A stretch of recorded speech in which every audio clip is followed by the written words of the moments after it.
Temos estado a pensar na ideia de estar prontos pela segunda vinda de Cristo. Temos pensado na importância, a urgência de estar prontos, tanto o poder estar prontos. Então, continuamos em algumas ideias hoje. Estamos em 2 de Pedro, capítulo 3. Capítulo 3 de 2 de Pedro, versículos 8 ao 13 hoje.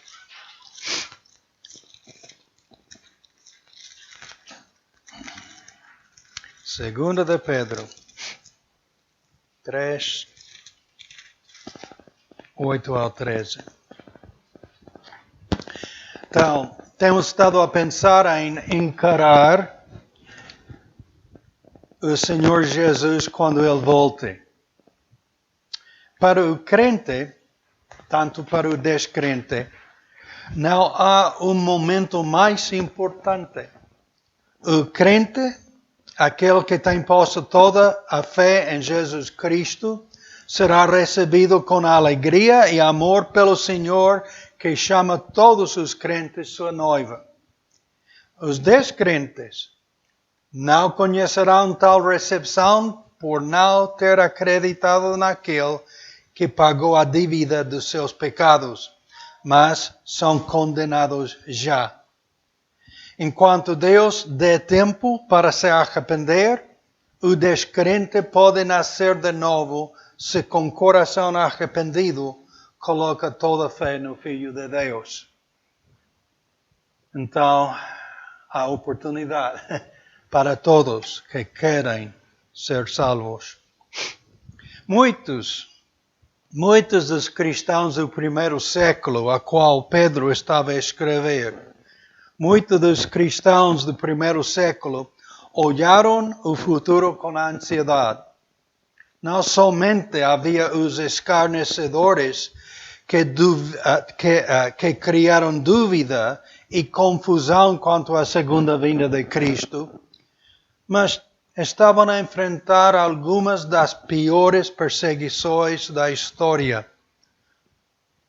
Eu citei o que um historiador romano escreveu no terceiro século quanto ao primeiro século.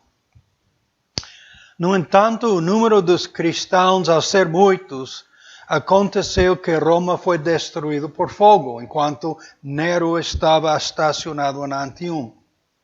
Mas a opinião do povo colocou o ódio e causa do incêndio sobre o imperador, e foi crido que ele procurava a glória em construir uma nova cidade.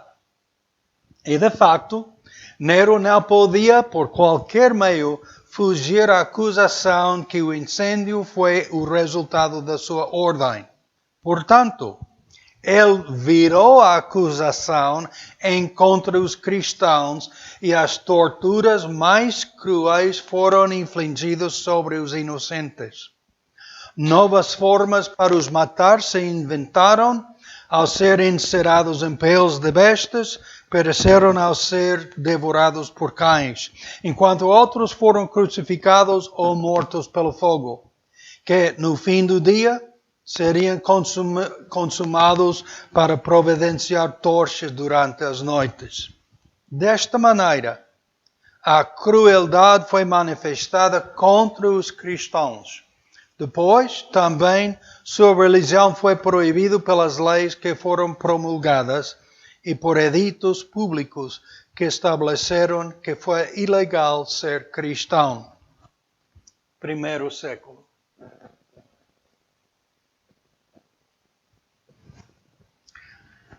Fora da lei, escarnecidos, torturados e matados, o futuro parecia escuro pelos cristãos do primeiro século.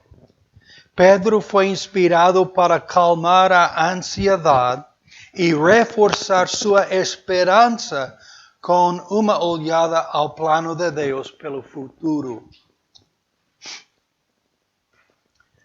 alguns fatos, em geral, quanto ao futuro. Enquanto algumas coisas são reveladas nas Escrituras, muita ainda permanece um mistério. Uma marca de um crente muito jovem é a tendência de ler em um texto mais do que ele realmente afirma. Nenhum outro tópico das Escrituras recebe mais interpretações super zelosas do que a profecia. Deus tem comunicado muito quanto ao futuro, mas ainda há passagens que continuam com seu mistério. Seja cauteloso ao tentar desvendar tudo sozinho ou ao seguir aqueles que afirmam que podem. Há o que Deus nos tem declarado claramente. Há o que tem declarado que não é muito claro. E há o que não tem declarado. Ficamos com o que sabemos da palavra de Deus. E não colocamos peso no que não se declara claramente. Segunda ideia para guardar. Ao procurar respostas, continue a deixar lugar para perguntas. Não sabemos tudo. Há lugar para perguntas. E são saudáveis muitas vezes. Terceira ideia. Embora ninguém conheça todos os detalhes, não hesite em permanecer firme nas verdades claramente estabelecidas nas Escrituras. Deus tem declarado muito. Nestas coisas devemos ficar bem firmes. No que diz respeito à cronologia precisa dos eventos futuros, devemos reconhecer que há uma variedade de opiniões entre os bons irmãos. No entanto, muitas verdades sobre o futuro são claramente reveladas nas Escrituras. Por exemplo, Deus deixou claro que haverá uma ressurreição dos mortos, que Cristo chamará a sua noiva de crentes para si mesmo para um lugar que Ele preparou, que Cristo retornará à terra para reinar sobre todos, que todos terão que dar conta das suas vidas diante de Deus, que o céu e o inferno são reais, que somente os crentes em Jesus Cristo irão para o céu e que todos os que não creram nele passarão na eternidade no lago de fogo.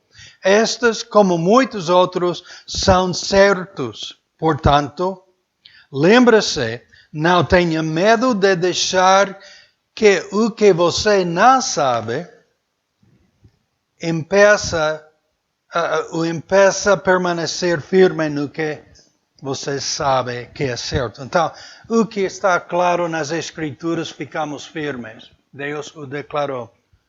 O que é de opinião, é opinião. Como pregadores ou pastores ou professores, nós devemos guardar a distinguir entre os dois. Às vezes temos opinião. Pode ser opinião firme, não? Mas há o que é bem claro, doutrinal, e sobre isso ficamos firmes.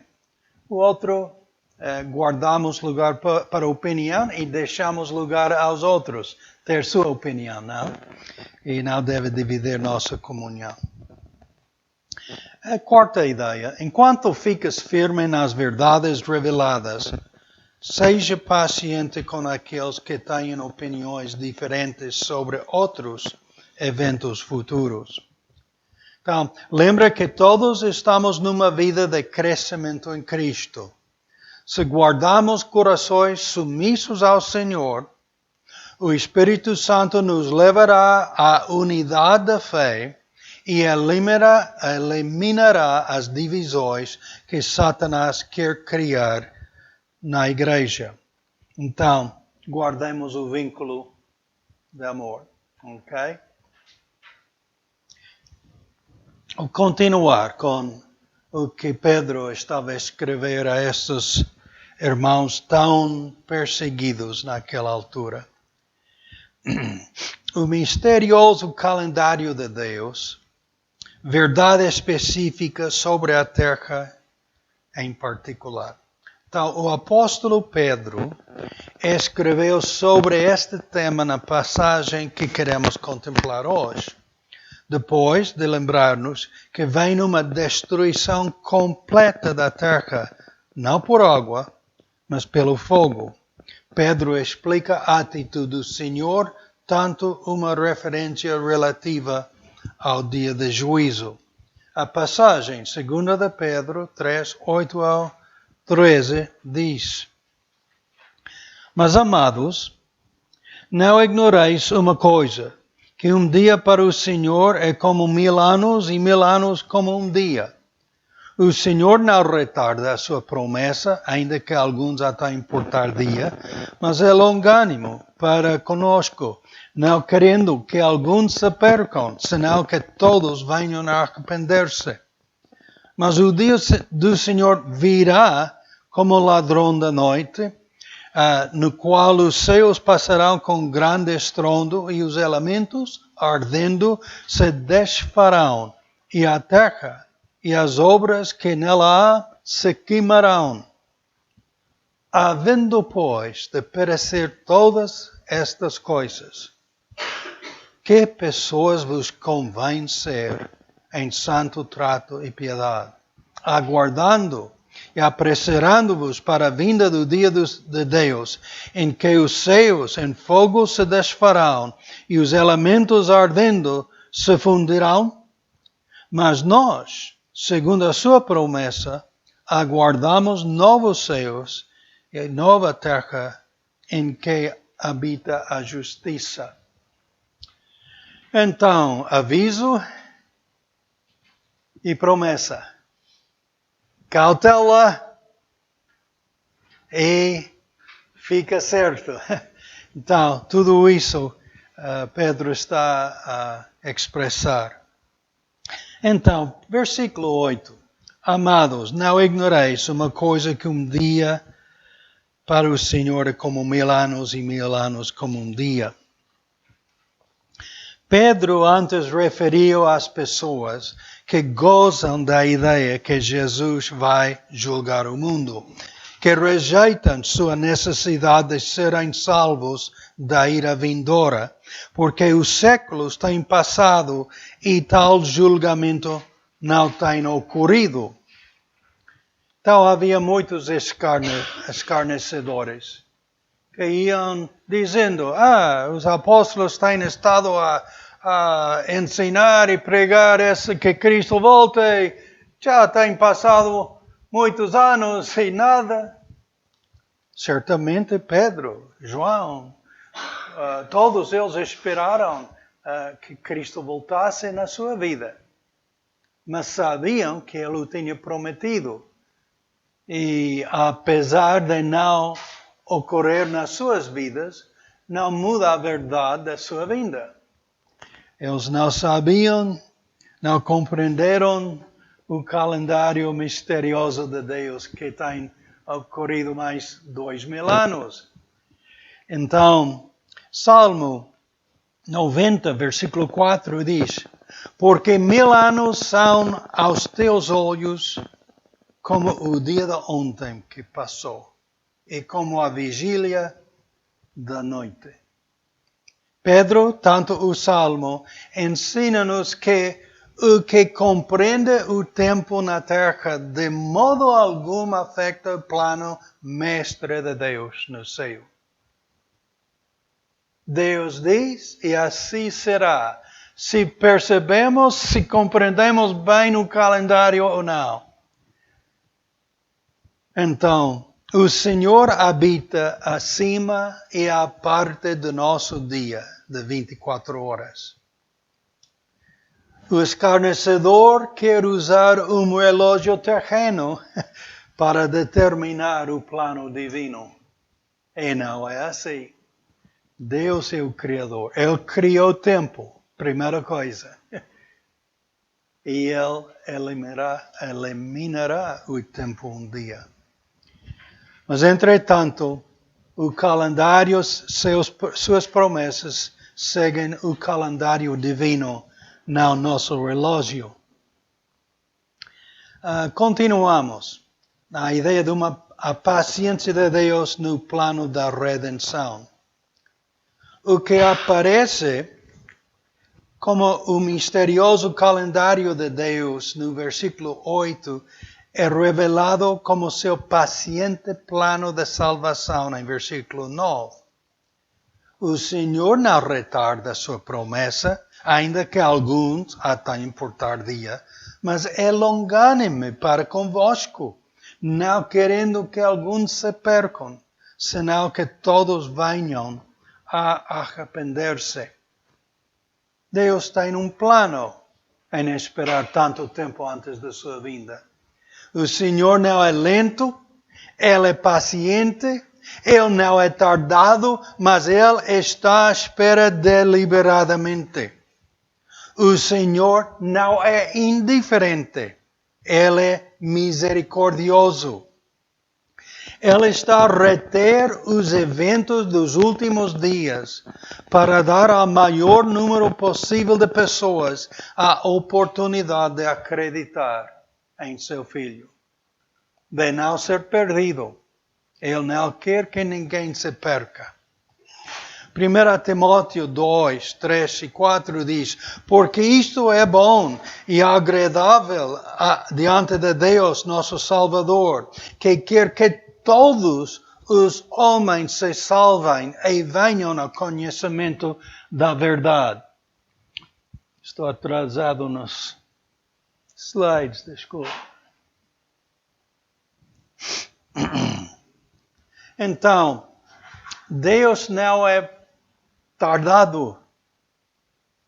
Ele está à espera. Ele está à espera de nossos queridos. Ou de ti, se tu não conheces a Cristo. Ele está à espera que venhamos a conhecer o Senhor Jesus Cristo, aquele que pagou a nossa dívida de pecado. Que venhamos a conhecê-lo em arrependimento e fé. Então, Deus está à espera que nós compartilhemos também as boas novas de salvação, para que muitos mais possam acreditar. O que diz Romanos 10, 17? De sorte que a fé é pelo ouvir. E ouvir pela palavra de Deus. Como é que podem essas pessoas arrepender-se, ser salvos? Por ouvir o Evangelho, por ouvir o testemunho de Cristo, de um crente, de ti ou de mim. Deus está à espera deles serem salvos, mas também precisam aquele para falar a palavra de Deus a eles. Assim, pois, a fé pelo ouvir e ouvir pela palavra de Deus. Então, Deus tem plano neste tempo, este grande calendário misterioso a muitos, para que muitos venham a ser salvos. Logo, Pedro fala do fim da terra. É uma realidade que Deus está pacientemente à espera por sua misericórdia. Mas também Pedro assegura-nos que ainda a paciência de Deus virá ao fim com seu julgamento. Versículo 10. Mas o dia do Senhor virá como ladrão de noite, no qual os céus passarão com grande estrondo e os elementos ardendo se desfarão e a terra as obras que nela se queimarão. Quando? Como ladrão da noite. O ladrão se anuncia? Não. sem anúncio, de repente, inesperadamente e tragicamente. Deus tem um plano e o vai realizar. O que? Os céus passarão, os elementos se desfarão, a terra e as obras que nela se queimarão. Que horrível imagem, não? Destruição total. Como? Com grande estrondo, ardendo. Fogo divino. Quem? É o dia do Senhor. Não será algum lunático com seu dedo num botão vermelho que destruirá a criação, mas será o mesmo Criador. Somente Ele tem o direito e poder para trazer o fim ao que criou. O fará em seu tempo e na sua maneira. Pensando da possibilidade nesta guerra entre Rússia com Ucrânia, esta invasão. Mas falando da possibilidade de usar armamento nuclear. Ninguém. Já o que está a acontecer é além do que qualquer pessoa quer pensar, mas aquilo ninguém quer experimentar. Milhões de pessoas desaparecer assim. Mas se fala entre as notícias, entre pessoas, nos blogs e tudo isso, isto vai ser a terceira guerra mundial, o fim da humanidade e tudo. Não, isso Deus reserva para si. Porque isso se virá. As pessoas, depois de ser julgados, crentes, na presença de Cristo eternamente, descrentes, por não acreditar em Cristo, não por outra razão, o lago de fogo eterno. E logo Deus renovará toda a criação. No que Pedro está a expressar nesta passagem. Então, não será Putin ou Biden ou quem mais que podemos nomear, não? Que destruirá o mundo. Será quem o criou. Deus mesmo. E não será nesta guerra, apesar de muito mal que está já a acontecer, não será o fim do mundo. As profecias não são um fim em si mesmas, mas devem motivar o crente a viver uma vida santa diante do Senhor.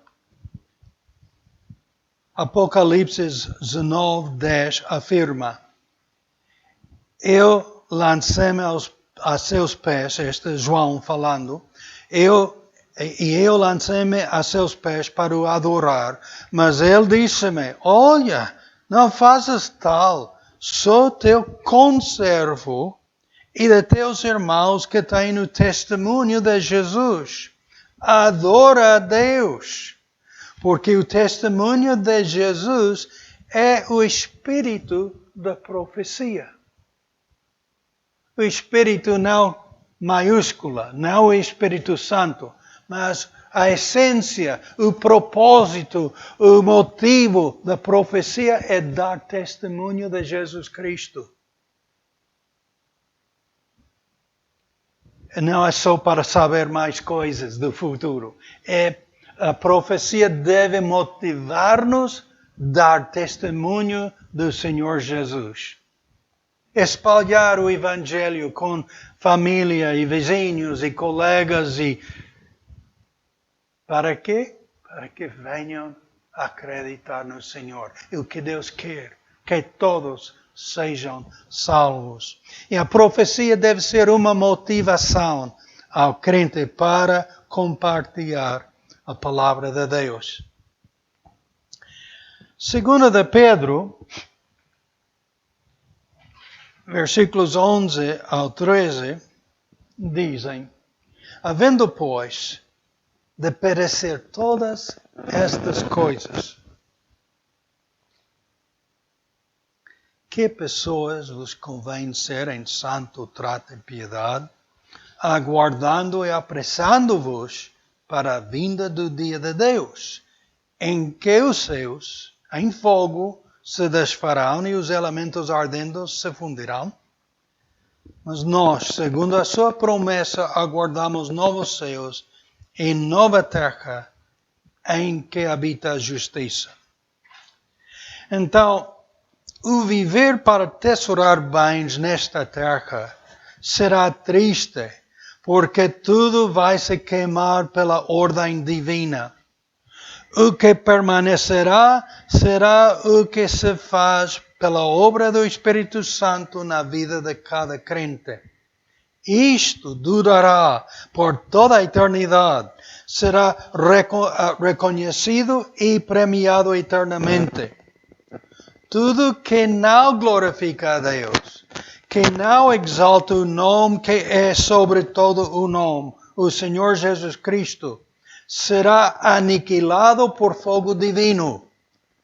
O descrente permanecerá, mas num lago de fogo eterno, numa morte eterna sem a misericórdia de Deus, que tanto o amava e que se sacrificou para que fosse redimido.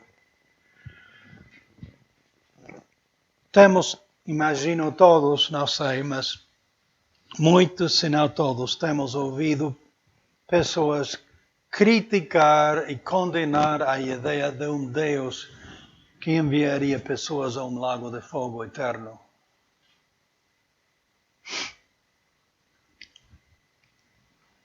Pois não é porque não os amou. Não é porque não fez tudo para os redimir. É porque não queriam a obra de Deus. Não queriam a Deus. Não queriam admitir-se pecadores perdidos. Não. Essa crítica é de uma mente reprovada e ignorante. Questão, pergunta. Está pronto para se enfrentar com o Criador? Estás preparado? Jesus veio, morreu e ressuscitou para que possamos estar prontos. Não pelas nossas obras, mas pela obra divina do Salvador, o Senhor Jesus Cristo. Acredita e confia nele de todo o coração e estarás pronto para o encontro mais importante. Não por teus méritos, mas pelos méritos do Filho de Deus. Amém? Podemos estar preparados. Vem sobre este mundo que ninguém quer contemplar, de muita maneira. Mas no final é o mesmo Criador que renovará todo com fogo divino. E logo o que permanece pertencerá a Ele e os que acreditaram em seu Filho. Todo o resto do mundo, tragicamente a maioria, que não acreditaram nele, só conhecerão na eternidade, mas num lago de fogo, sem presença de Deus, sem nenhuma palavra de Deus, nenhuma coisa que agora desfrutam sendo descrentes. Mas tudo isso se vai eliminar para o descrente na eternidade. Mas eles existirão numa morte eterna. Horrível. Eu nem gosto nada de pensá-lo. É horrível. Mas é o fim daquele que escolhe não acreditar em Cristo. Então, nós temos responsabilidade, irmãos. Temos privilégio. Levar luz divina a outra pessoa. Família, não sejamos enganados. Preciosos familiares. Se eles não acreditam no Senhor Jesus de coração, vão passar a eternidade naquele lago de fogo. Então temos trabalho. Privilégio de trabalhar pelo Senhor e comunicar a verdade de Cristo a eles. É parte de estar pronto. Não? Queremos ser achados fiéis também. Ele é fiel. Oh, tua fidelidade, Deus. Tu és fiel. Ele quer que sejamos como Ele. Nos criou na sua imagem. Nos quer conformar à imagem de seu Filho. Depois de ser salvos. Então, estejamos prontos. É uma escolha. É uma disciplina na vida do crente. Curvar-nos mais e mais à palavra de Deus. Oremos.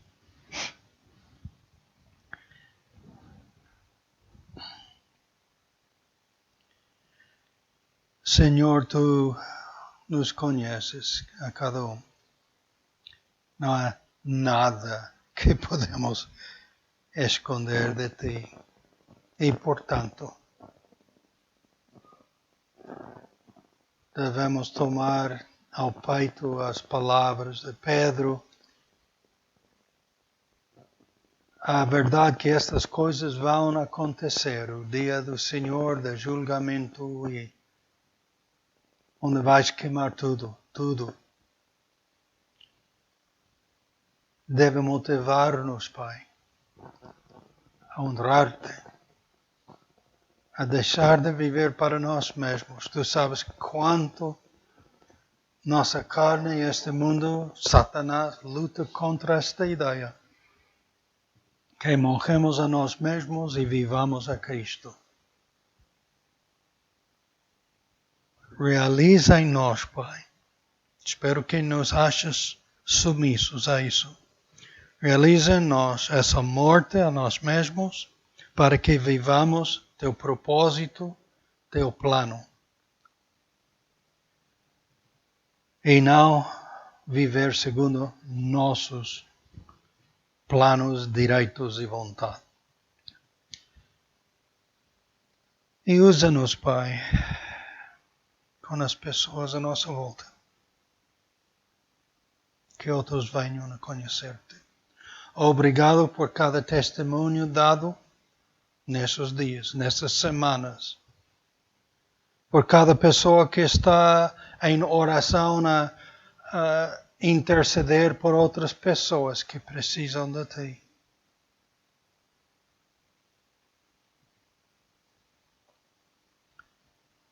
Por tudo que é feito segundo a Tua vontade. Por toda palavra compartilhada. Agradecemos-te por fazer essa obra em e através de nós. Mas ajuda-nos, Senhor, a olhar bem a realidade da Tua vinda. Nossas oportunidades vão passar para compartilhar nossa fé em Cristo. Ajuda-nos a aproveitar o tempo que temos, antes que seja tarde demais. E pelos nossos queridos entre todas essas famílias que não Te conhecem, ó Senhor, opera, traz convicção. Dê-lhes a palavra, através de nós, através de outras pessoas. Dê-lhes a tua palavra, o Evangelho. Sabemos que tu farás a tua parte. Esperamos que muitos venham a conhecer-te. As necessidades, tu sabes, de cada família, de cada pessoa, pedimos a tua vontade a providenciar tudo isso. Esses irmãos que estão em guerras ou em campos de refugiados ou em zonas de tanta escassez, ajuda-nos a fazer o que podemos, mas Senhor, ajuda os nossos irmãos, providencia suas necessidades e dê-lhes paz no meio da sua tempestade. Em nome de Jesus, te agradecemos e te pedimos. Amém.